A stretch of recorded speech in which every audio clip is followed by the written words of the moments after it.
The Browns are trying to sell the fan base on Dillon Gabriel. I just don't think it's going the way that they hoped. We'll talk about it coming up next on the Locked On Browns podcast.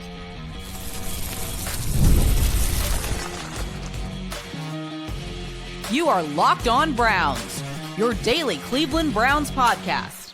Part of the Locked On Podcast Network, your team every day.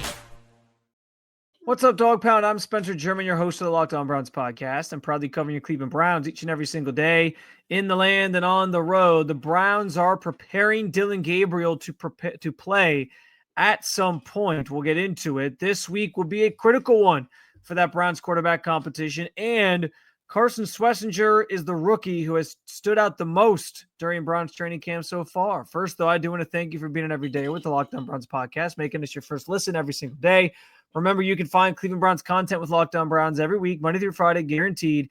Bonus content on some weekends as well, and it's totally free to you. Just hit that subscribe button wherever it is that you get your podcast, and, of course, at the Locked On Browns YouTube channel. You can also get involved in the show by sharing your thoughts on anything we discussed today in the comment section. This is your team, so be part of the conversation every single day. And today's episode is brought to you by Gametime. Download the Gametime app, create an account, use code LOCKEDONNFL for $20 off your first purchase. And this weekend, I think this weekend's practice on Saturday brought a lot of controversy that I don't know was a major controversy in terms of Shedeur Sanders' status right now, where he did not participate in first team in any team reps, not even just first team reps, no team reps whatsoever, no 11 on 11s, none of that stuff. And yes, admittedly, it was surprising to me as well, and I was sort of perplexed by the entire thing until we found out afterwards that he was dealing with some arm soreness. And listen, I understand where people want to sit there and question the legitimacy of that. It sounds like it was self-reported is what we've sort of what I've come to understand, that he sort of told the team, "Hey, I'm dealing with this," and they used some caution in putting him out there. There is precedent for this, by the way, because the Browns did the exact same thing last year with Deshaun Watson, who was their starting quarterback at the time, who told them, "Hey, I'm dealing with some arm soreness." They wanted to give him some time, especially coming off the shoulder injury that he had, to just kind of recover. And he actually ended up not playing in the preseason game that following week because of it. So I'd rather the team use caution, especially with a young quarterback, instead of throwing him out there, risk any injury, and have it become something that's a bigger deal. And so I don't know that we have to make that into something it's not. I understand, like I tell people all the time, be skeptical of things that are said at press conferences and what information's being shared publicly and whatnot. But I do think this is one of those instances where what's being said is really the truth, really the way things are. That's the sense that I get.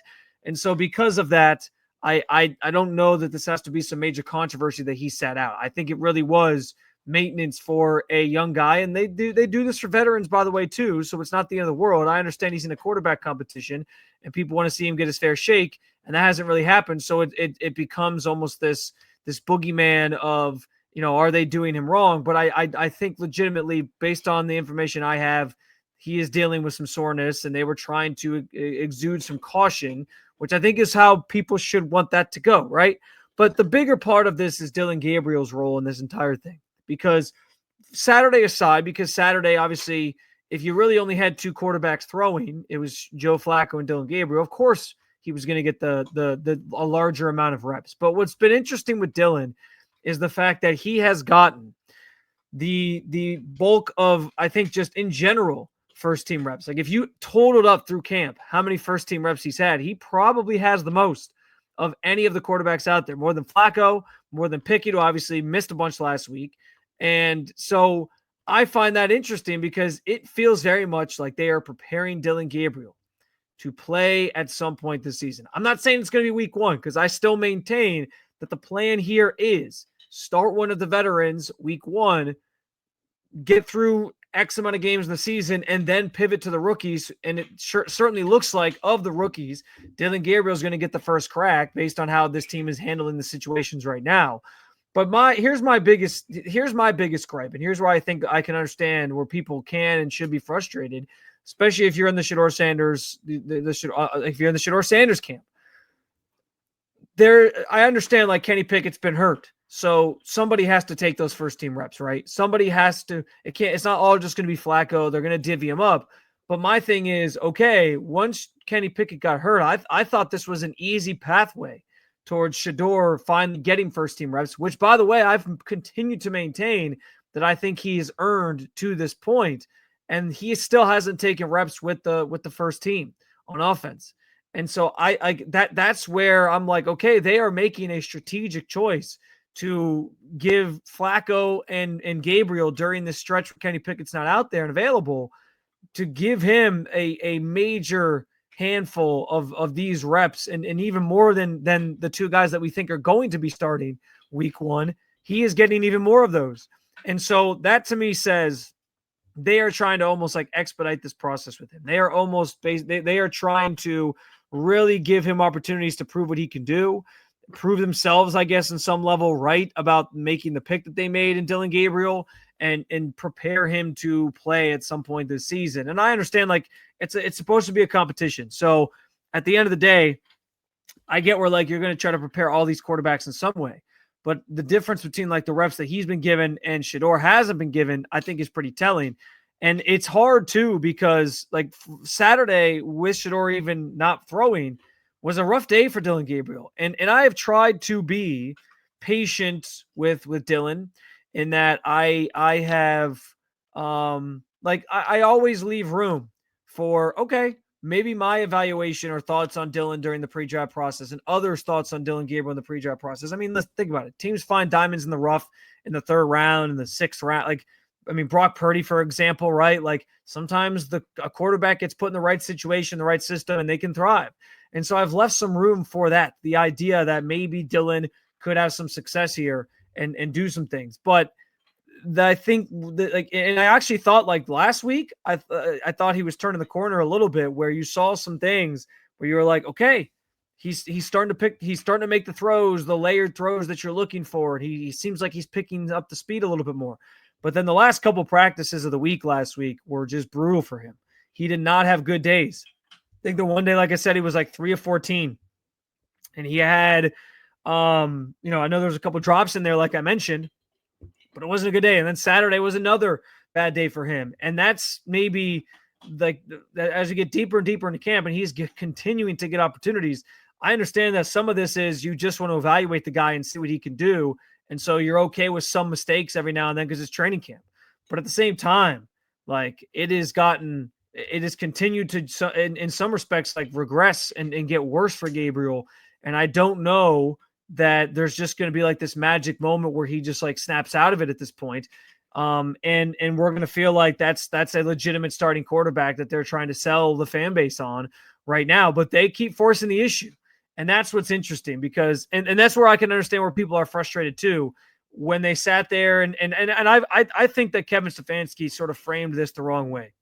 I think him, and I understand, I've talked about this. It feels like they've treated the quarterback competition, quote unquote, like a college coach treats his quarterback competition, where you get, and I think actually Ohio State down the street is a good example because like Ryan Day this offseason has been very much acting like Lincoln Kienholz and Julian Sayin, I know I'm getting into a different conversation here, are both in the mix for the starting quarterback job.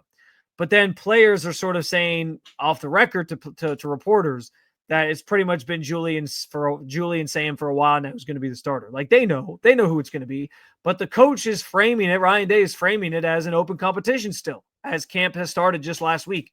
And so I think what's happened, and I feel like that's how Kevin Stefanski's treated this competition from the beginning. He called it a chance. He said every guy would get a shot.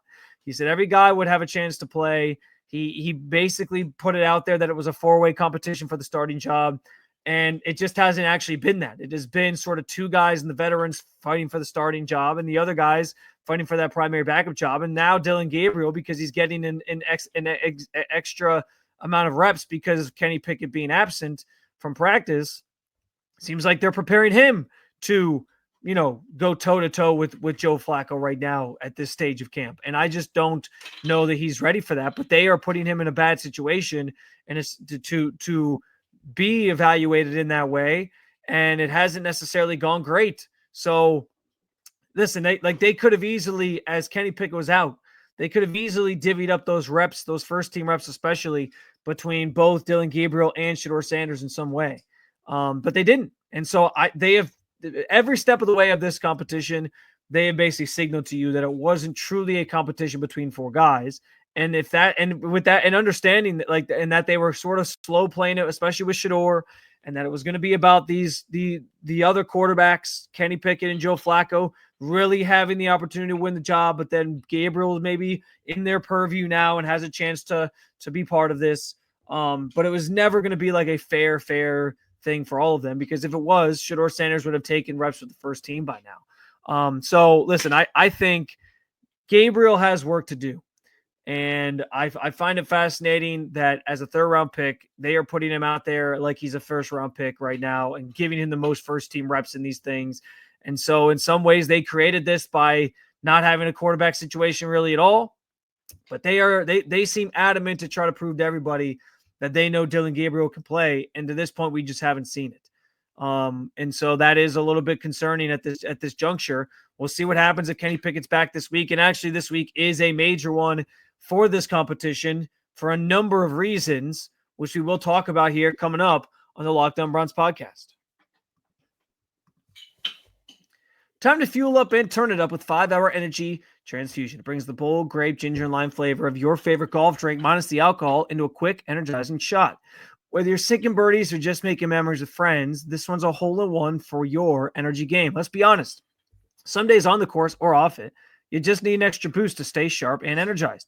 My favorite memories of golfing are all with my dad, playing as part of a Father's Day tradition we started many years ago. And unfortunately, it's been a couple years since he got out there. But I'll never forget hitting some of the best shots of my life and playing some of the best rounds of my life with my dad. I only wonder if I had been drinking 5-Hour Energy Transfusion back then, maybe I would have played even better and beaten him a few more times. If you go to 5hourenergy.com today, that is the number 5hourenergy.com. You can use promo code LOCKEDONGolf to receive $20 off your order.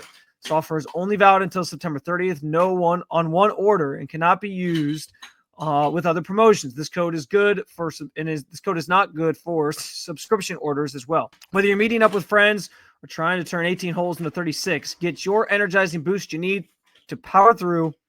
Order transfusion-flavored 5-Hour Energy shots today.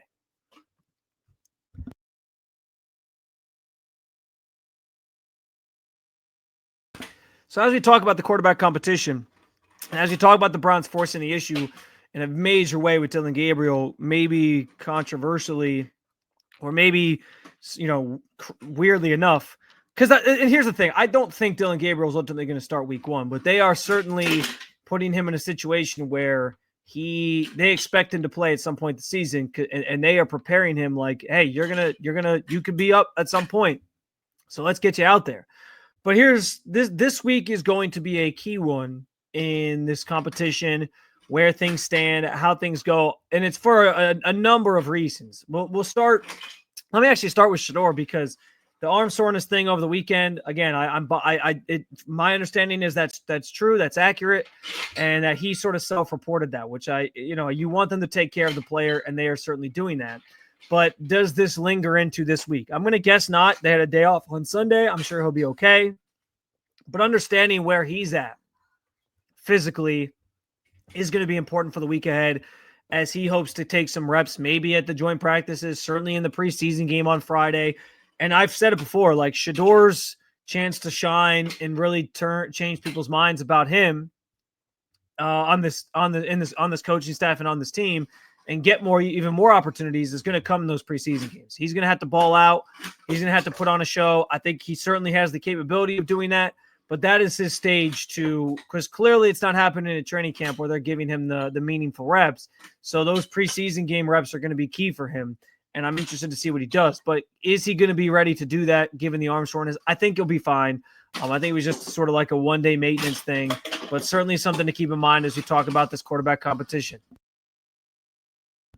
And then you get to, but then you also got to think about the Kenny Pickett part of this as well. He's dealing with the hamstring, obviously. And with Kenny, I think there is a larger concern because those soft tissue issues and injuries can sometimes necessitate bigger, longer term problems for a player, especially in a single season.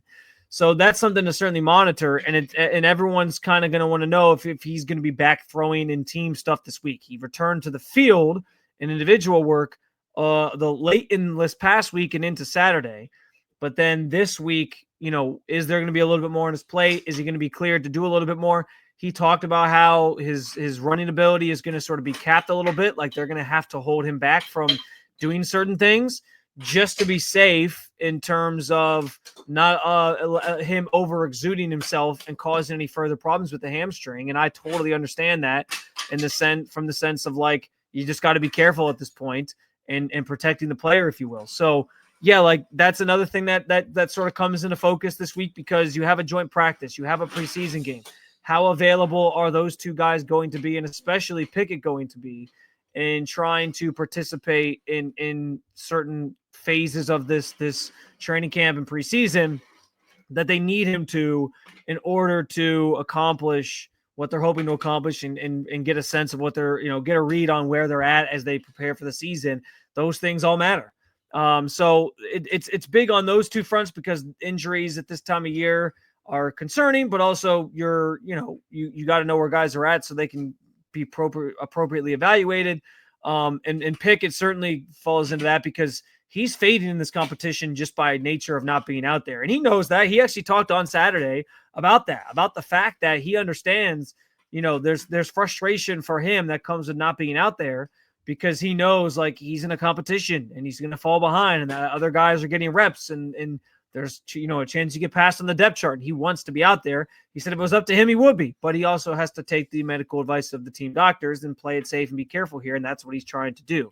So, I found that interesting that he was pretty open about that. And I think he understands where he's at, but he is definitely chomping at the bit to get back out there and play sooner rather than later and practice sooner rather than later so he can get back in this competition. And if he misses this week, he might be too far behind to even recover because you got the joint practice. And then by next week, you get the joint practices with the Eagles. And it's like, man, after that, you kind of got to start to have an idea of who your starting quarterback is because you're only going to have like 2 to 3 weeks to get them ready for the start of the season and really focus on building that chemistry with your team and his teammates and all those different things to get yourself ready for a season. Because that's what this time of year is actually all about. In the spring, it's a lot more about like getting guys acclimated, getting their feet back underneath them, installing some new things. This time of year, you're doing some of that, but once you get deep enough into camp, it's like, okay, now we got a season to prepare for. And I think we're nearing that here.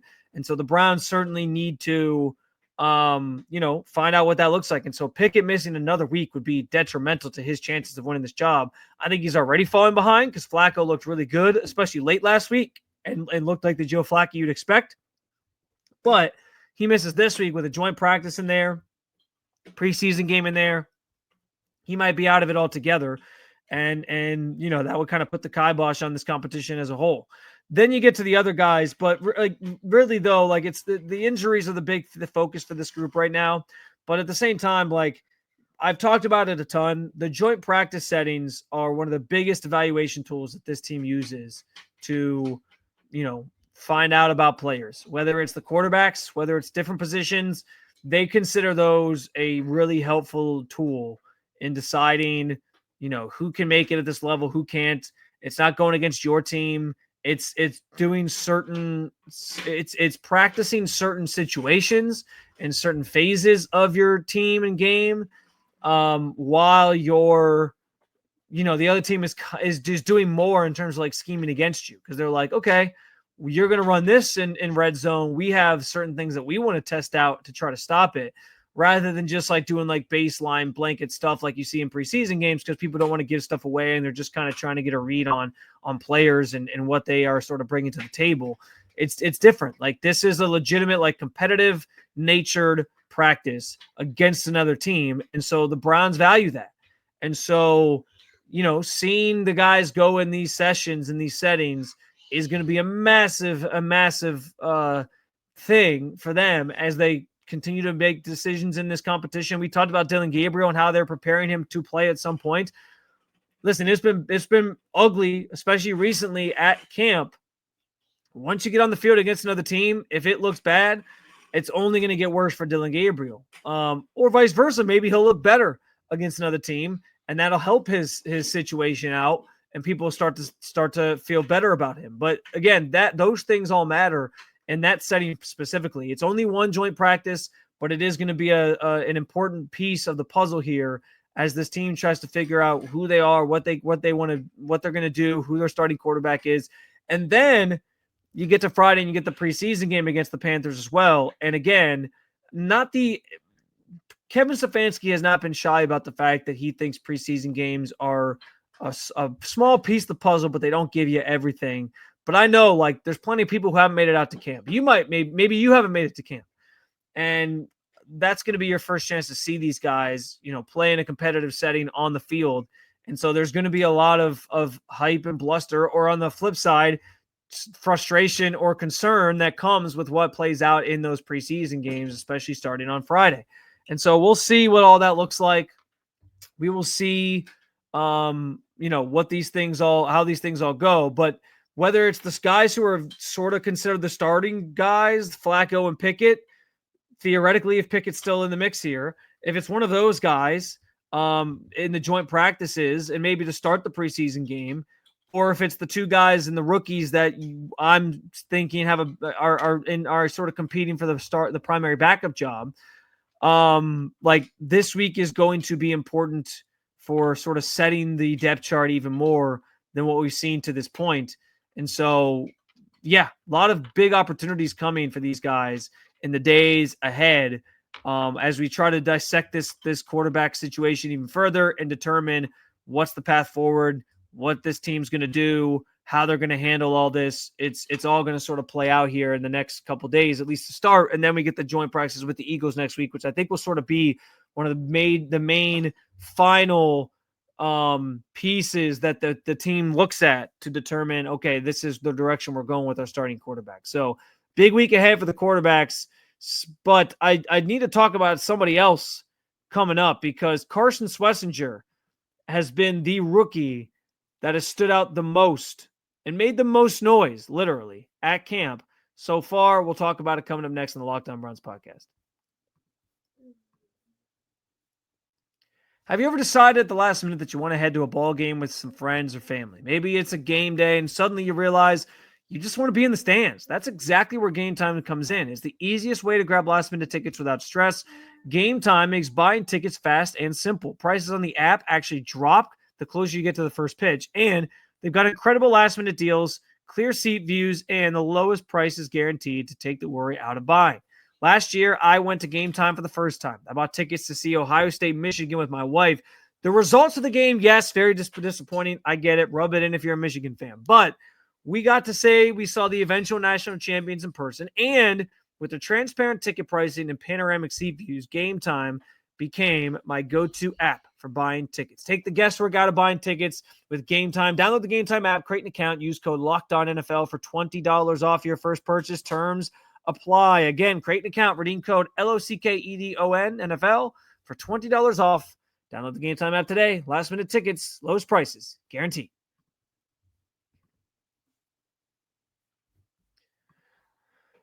All right, so we've talked a lot about the rookie quarterbacks, especially on this episode. Some of the struggles that we've seen, especially from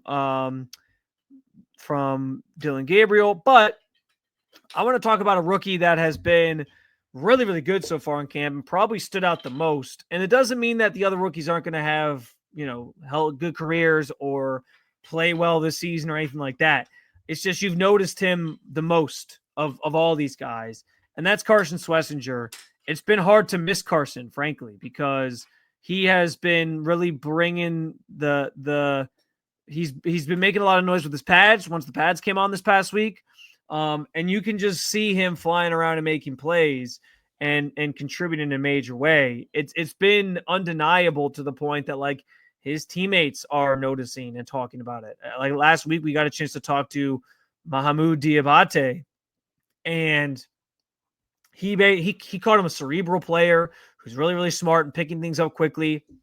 And in light of Jordan Hicks retiring, as I've talked about, having a guy in Carson who is smart, can pick things up quickly, can play quickly and fast, and doesn't have to think is massive. It's so massive because I said it, like, they're going to find out a lot about Carson Schwesinger in the way that he is able to process these things quickly and how quickly he takes to that position, given that he's a rookie and he's kind of getting thrown to the fire here. I think it's almost a good thing that they're going to be able to learn about him very fast here and see if he can handle it.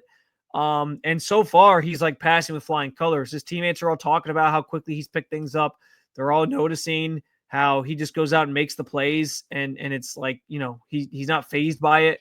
Diabate said he actually laid a really big hit, Carson did, on Dillon Sampson last week on the first day of pads, and like the whole defense came out, was like hooting and hollering and gathering around him and patting him on the back, and he just kind of walked it off like, yeah, okay, just another play.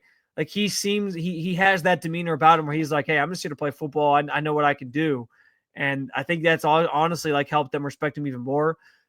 Jason Tarver, linebackers coach, has talked about Carson. And one of the things he talked about was just like, he doesn't make the same mistake twice. He's very quick at learning how to adjust and get better at things and improve on things. And if he messes something up one time, he's not going to mess it up again. And those are all good signs for a guy who, again, is being thrown into thrown to the wolves a little bit here and asked to have a lot on his plate as a rookie that he likely wasn't expected to have on his plate when he was drafted, because I think they thought Jordan Hicks was going to be the green dot. Now it's his responsibility. And it's nice to know, like, so far he has passed with flying colors and they really like what they see. And his teammates are noticing it. And we're noticing it. The people who are out there practice every single day, how effective of a player and dominant of a player he has a chance to be. That, and it's I'm not saying, I think I'm sort of surprised to it. Not like surprised, that's the wrong word, but part of this is I thought Quinshawn would be here, obviously. And so I thought Quinshawn was going to be the player that like stood out the most, especially offensive side of the ball. You're looking for any kind of playmaker with this group right now, especially after last year where you didn't have a ton. And I thought he'd be out there just like making guys miss in a phone booth and then breaking these big runs and like, stiff arming guys and whatever. I was really excited about watching Quinshawn, and unfortunately we haven't had a chance to see him because, well, we know what's going on with him legally off the field. And so without him in the picture at this moment, it's been Carson that I think has just kind of caught everybody's attention from the rookie class.